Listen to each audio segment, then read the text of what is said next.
Welcome to the Shepherd's Chapel Network Family Bible Study Hour with Pastor Arnold Murray. Wisdom is understanding God's Word. Pastor Murray's unique teaching approach brings God's Word alive with meaning as he takes you on a chapter-by-chapter, verse-by-verse study of God's letter to you, the Bible.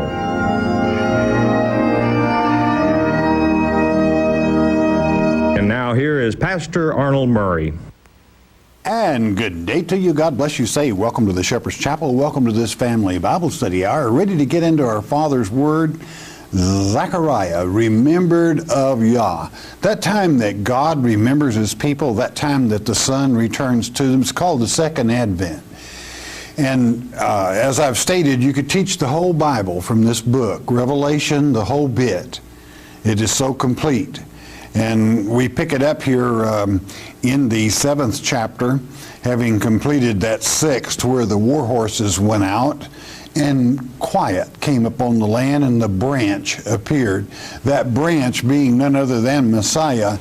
And as we keep focusing in on that restoration and the Second Advent, a word of wisdom from our Father in Yeshua's name, chapter 7, the great book of Zechariah, verse 1, and it reads, And it came to pass in the 4th year of King Darius, this would be 2 years after the last lecture, that the word of the Lord came unto Zechariah in the 4th day of the 9th month, even in Kishlu. This would be an Aramaic word, and one of their titles of the month, which is the equivalent of our late November, okay? Verse 2, when they had sent unto the house of God Sherazar. I think it's important you know what that means. It's Prince of Fire, okay? And Regimelech, and their men to pray before the Lord. Regimelech has two meanings. It means the friend of the king, Molech, the king, and it also has another meaning. It means the king's heap, just a heap of stone, all right? But they sent him over to pray to the Lord. They want information, okay? Verse 3, and to speak unto the priests which were in the house of the Lord of hosts, and to the prophets, saying, shall I weep in the 5th month, separating myself as I have done these so many years? Now remember, they've just come out of the 70 years captivity, okay? And in this 70 years, which, Jeremiah really went to a lot of trouble saying, you're going into captivity. And the priest kept saying, no, it's not going to happen. Just read the word and believe, you'll be all right. Sound familiar? Well, it was then also. And Jeremiah said, no, you've been evil. You're going into captivity 70 years. So this feast of the 5th month was exactly a fast, rather. Did I say feast? And it was a fast, real sad day, because it had to do with the destruction by Babylon of the temple, okay? And that's kind of a sad thing, isn't it? Well, it is. There is one big problem with it. Let's continue, verse 4. Then came the word of the Lord of hosts unto me. Now we see what God has to say. They sent over and said, find out if we're supposed to still weep and be poor me babies and cry at our socks here a little bit. Saying, speak unto all the people of the land and the priests, saying, when ye fasted, when you put on your sad sacks and mourned in the 5th and the 7th month, even those 70 years, did ye at all fast unto me, even to me? This is God asking, why did you leave me out of it? Now, the seventh month fast was because of the murder of Gedaliah by Ishmael. Okay, they got a lot to weep about. Do you know something? Have you ever read where God appointed these fast days? Did you ever read where God told them to weep about these? You didn't. Do you know why? Because God didn't. They wanted these burdens on themselves while they're in captivity to weep and cry and moan and groan. But God is saying, what about me? You cry about the temple and about Gedaliah, and I've got you in captivity for 70 years. So you wake up that I'm punishing you, and you don't even remember me. Now, let that be a lesson to you, friend. You leave God out of your life, out of the equation of your life, you're asking for it, my friend, big time. You better always remember Him. He comes first. He is our Father. And He, you know, when God corrects you, it better, rather than a time of fasting, you better rejoice in it, because He only corrects those He loves. He said, do you remember me? I'm God. Okay, verse 6. And when you did eat, and when you did drink, did not ye eat for yourselves and drink for yourselves? You were all tied up in self, not for God and His fellowship. It's amazing. It truly is what people will do. I mean, for 70 years, they're in captivity to be corrected. And instead of taking the correction, all they can do is moan and groan and cry and complain. And even when they got through fasting and putting the sad face on and begin to eat and maybe should rejoice a little bit, they don't even remember God then. That's not a very good record, friend. If you're setting out to impress our Heavenly Father, that's exactly the wrong way to do it. Verse 7. Should ye not hear the words which the Lord hath cried by the former prophets, when Jerusalem was inhabited and in prosperity, and the cities thereof around about her, when men inhabited the south and the plain? You were good time Charlies. Everything was flowing, money in every pocket. Said, you sure the prophets were giving you the word? It was Jeremiah, for one, saying you're going into captivity because you're disobeying God. You're not paying any attention to Him. Verse 8. And the word of the Lord came upon Zechariah, saying, 9, Thus speaketh the Lord, or this God spoke, past tense, of hosts, saying, execute. Man, you'll never find a military man that doesn't like that word. Execute means do it.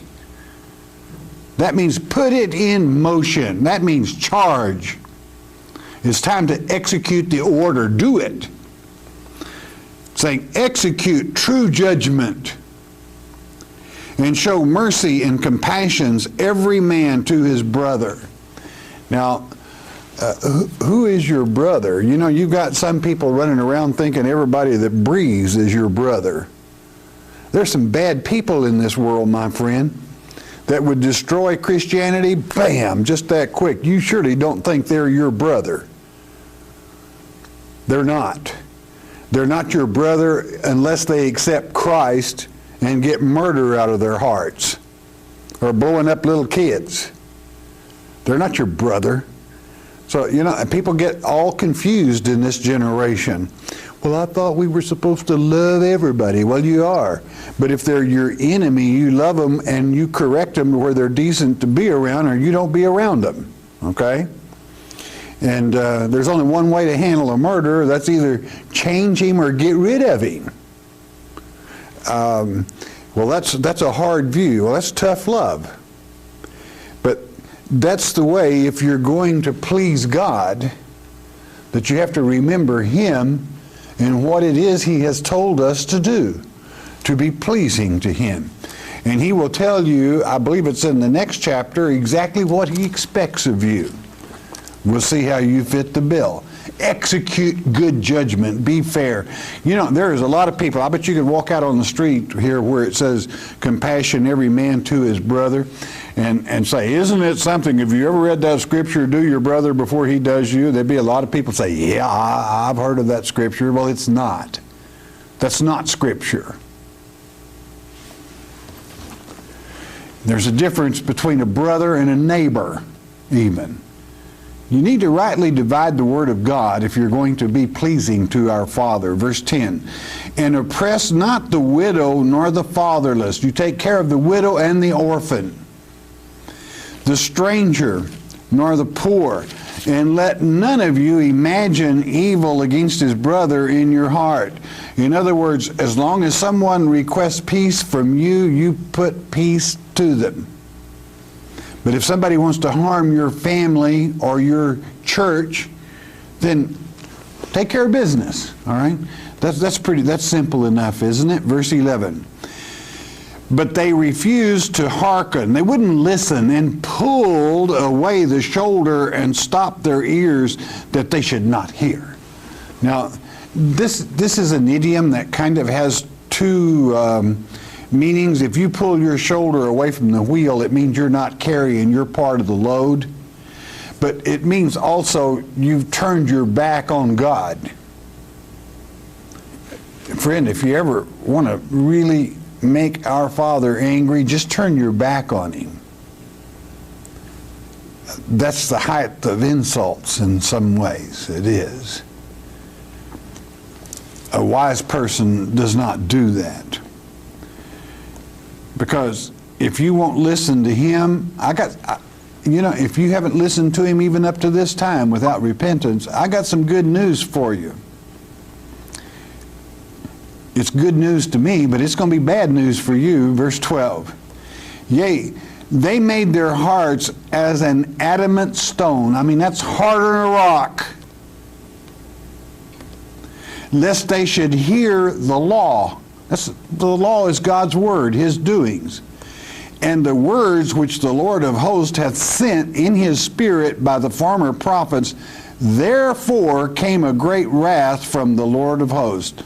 And they're not going to appreciate it either.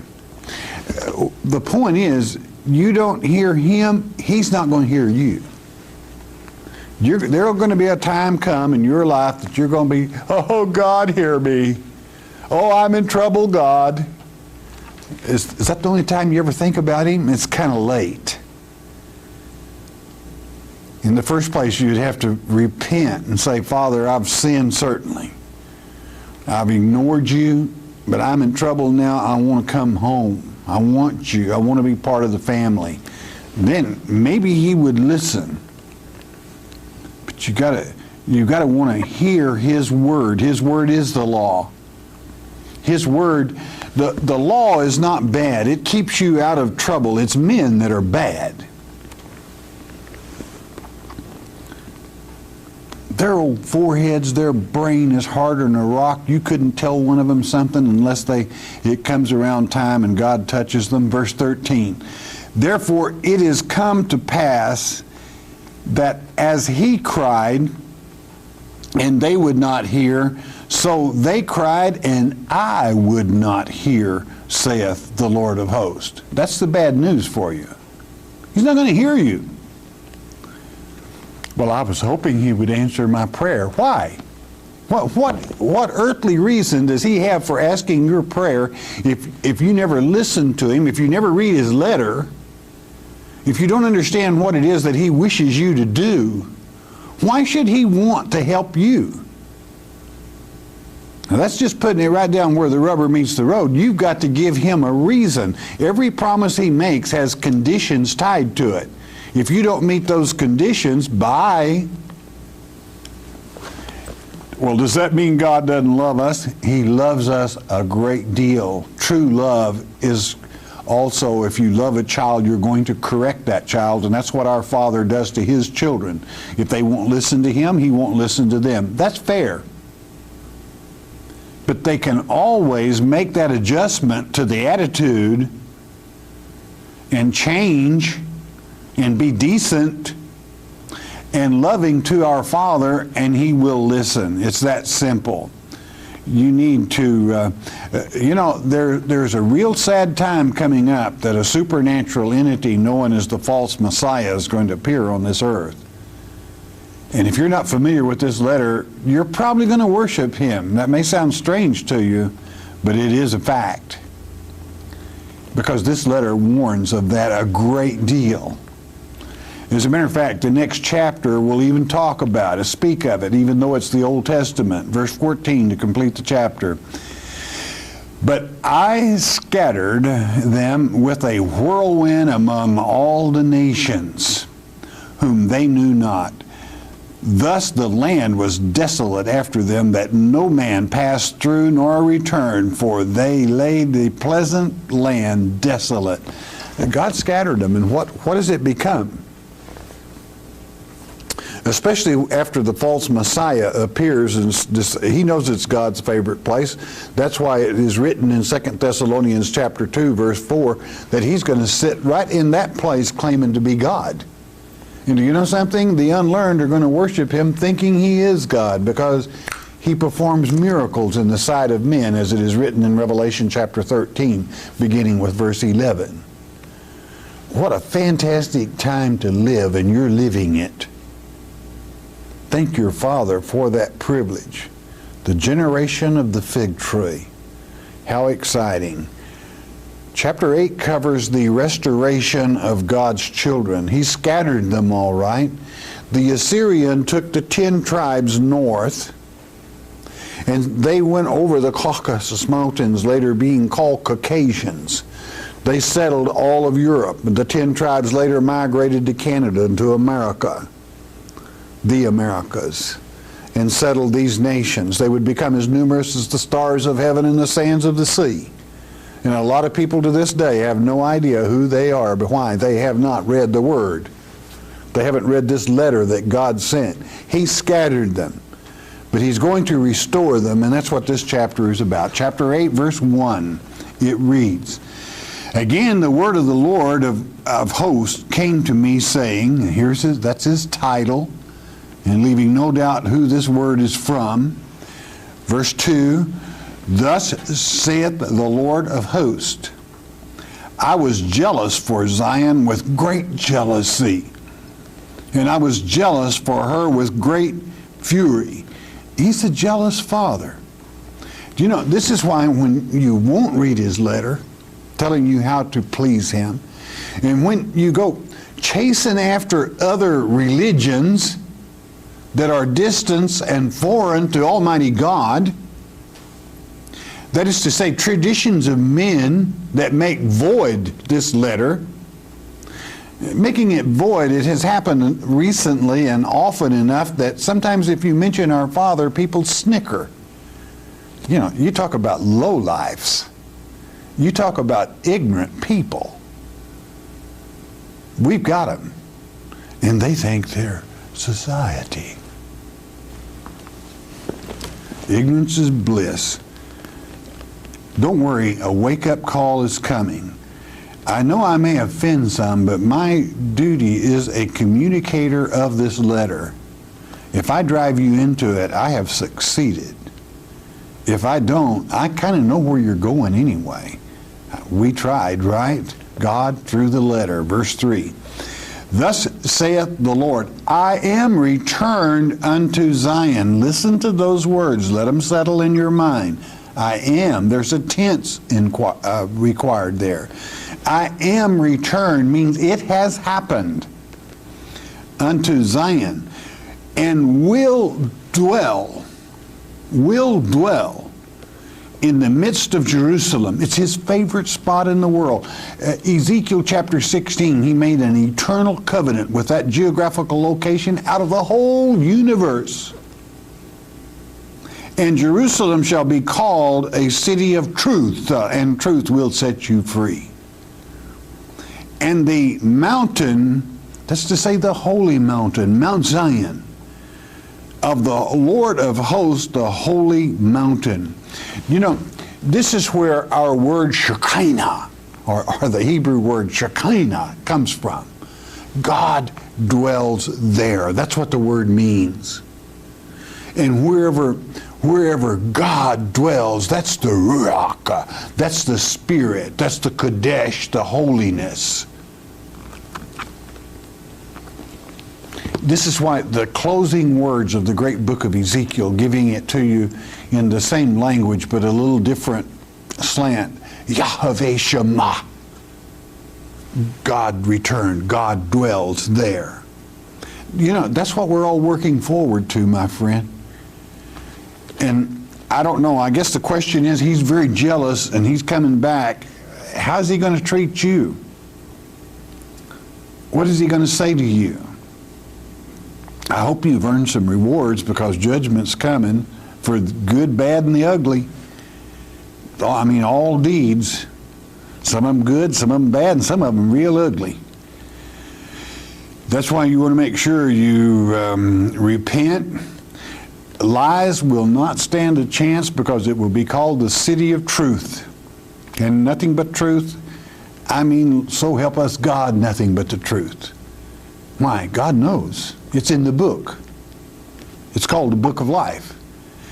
If you're in the book of life, in the positive, you live. If you're not in the book of life, you're in the book of the dead. Is there such a book? No, not really. It's just that if you are not in the book of life, you are dead. Both spiritually and ultimately, if there isn't a change, fini, over. Smoke up forever and ever and ever. Verse 4. Thus saith the Lord of hosts, there shall yet old men and old women dwell in the streets of Jerusalem, and every man with his staff in his hand for very age. I mean, for a multitude of days they can sit right there. Verse 5, and the streets of the city shall be full of boys and girls playing in the streets thereof.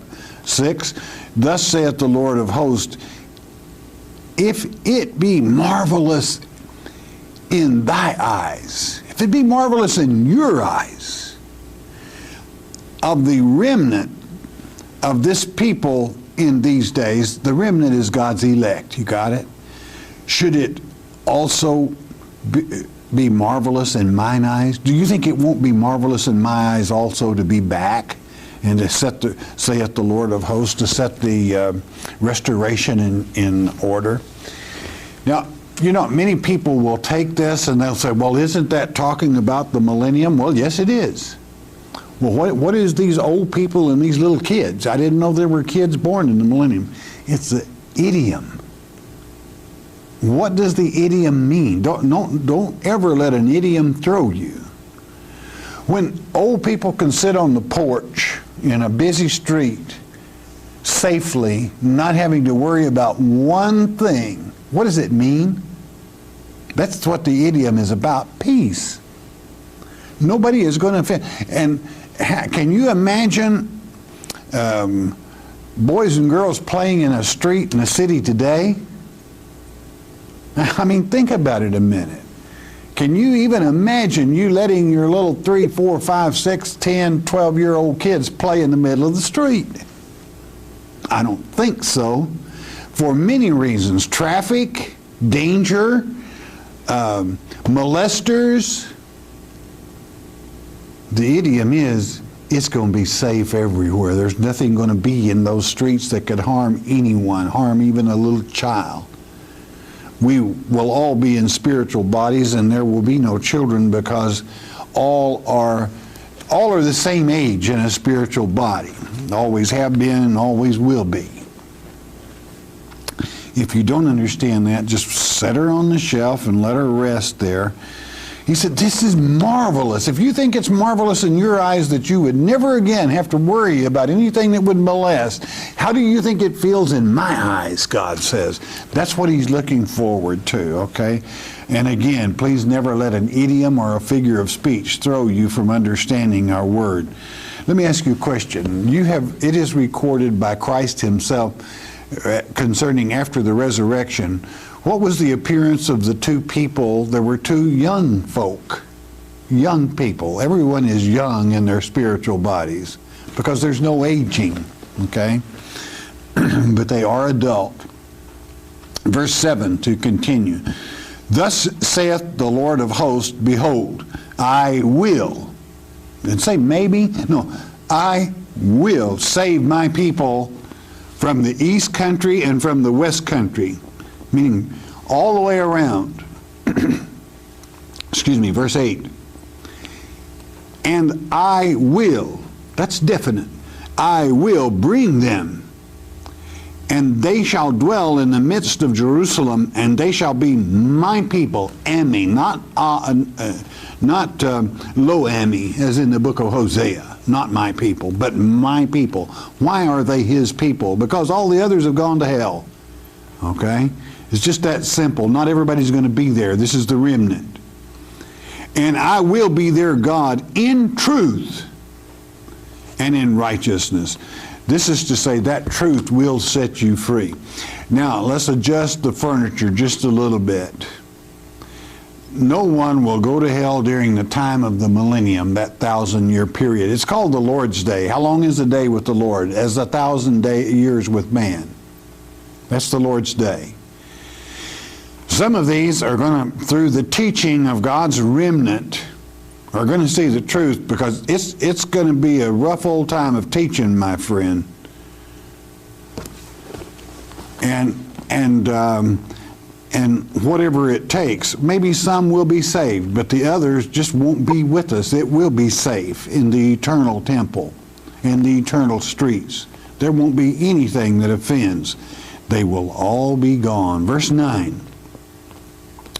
Thus saith the Lord of hosts, this straight from your Father's mouth, okay? Let your hands be strong.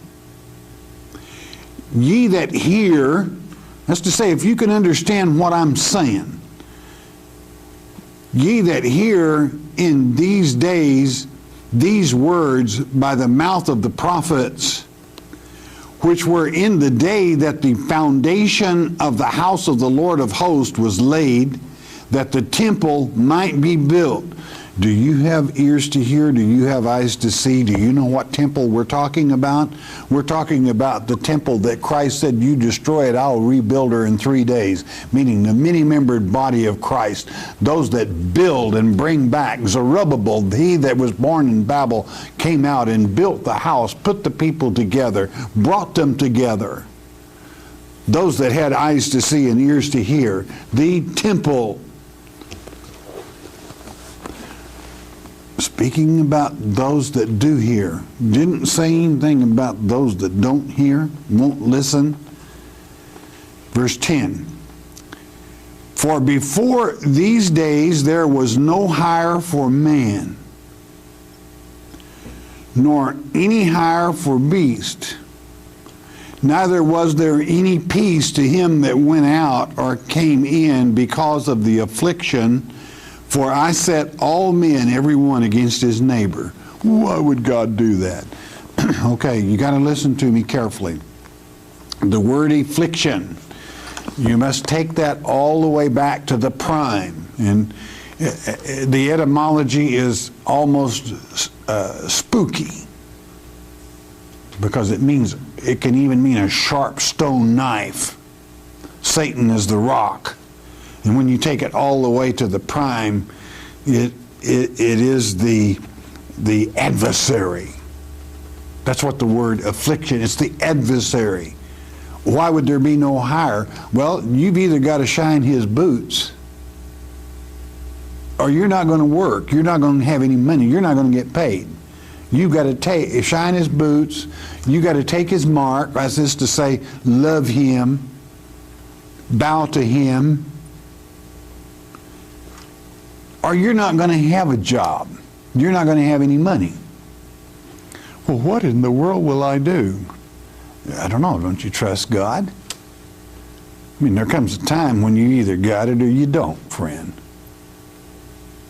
You either have faith or you're just a pretender. The remnant kind of know how to take care of themselves. They're very intelligent people. You know, man only fears what he doesn't know, and that's why it's important that you know these things so that you're prepared.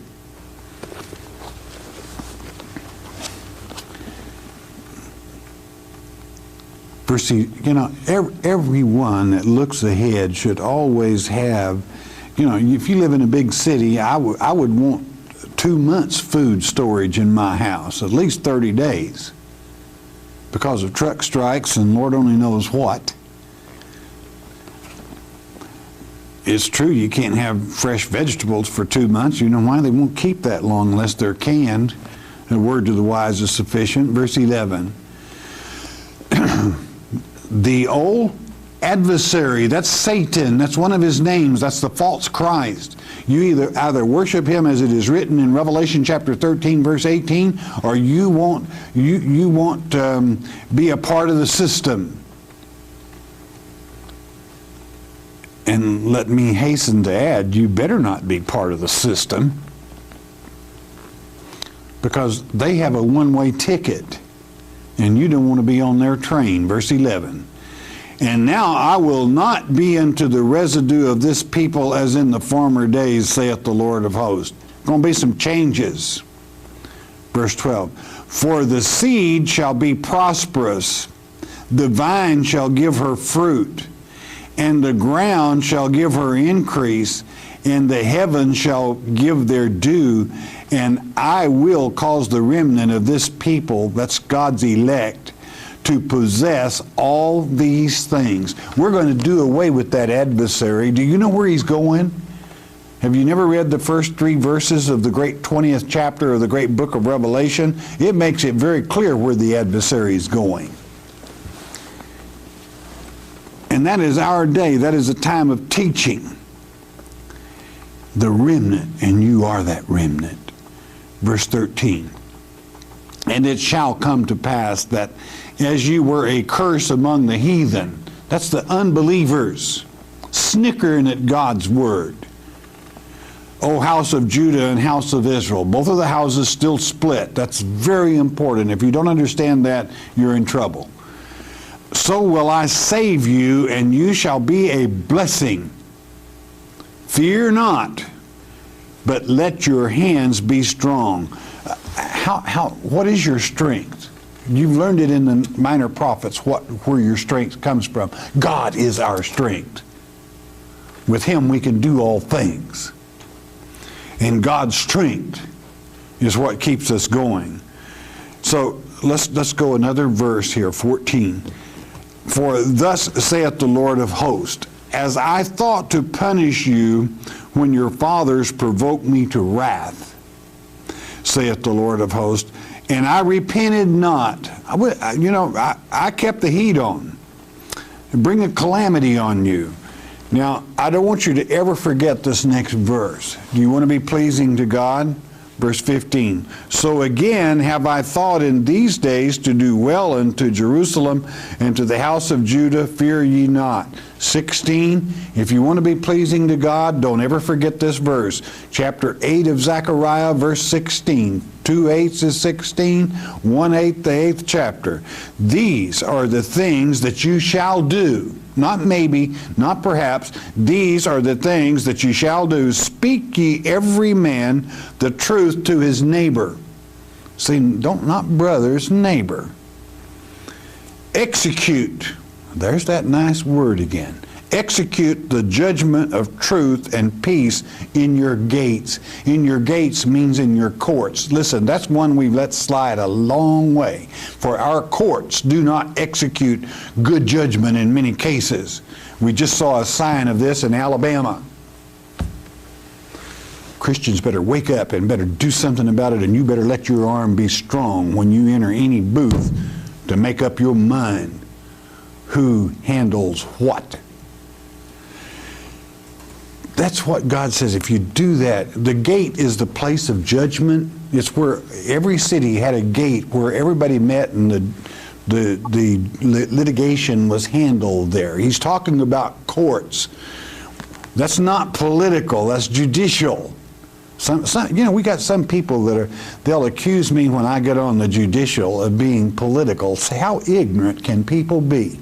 It is really sad, God is our judge, and the judicial is strictly from our Father, okay?